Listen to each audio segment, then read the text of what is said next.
আসসালামু আলাইকুম। Hello Facebook বন্ধুরা, আজকে আমাদের ঘরে মাটির হাঁড়িতে পাক হয়েছে, রান্না হয়েছে।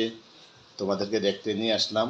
মাটির হাঁড়িতে এবং মাটির পাতিলে, মাটির হাঁড়িতে আমরা পানি খাই, আর মাটির হাঁড়িতে ভাত রান্না করছে আমার গিন্নি। আজকে থেকে আমরা মাটির হাঁড়ির ভাতই খাবো।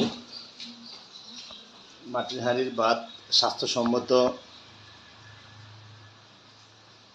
এবং এটা খাবার ভাতগুলো খুব ঝরঝরে হয়, সুন্দর হয়। দেখো তোমরা, অনেক সুন্দর,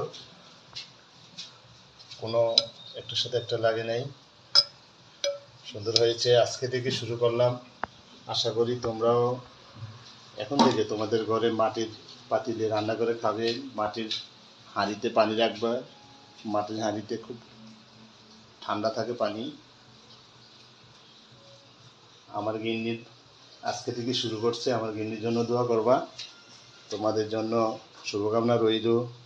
সাথে দেখো পোড়া মরিচ আছে, পোড়া মরিচ। মাটির হাঁড়িটাও খুব সুন্দর। আমরা চেষ্টা করবো মাটির হাঁড়িতেই রেঁধে খাওয়ার জন্য।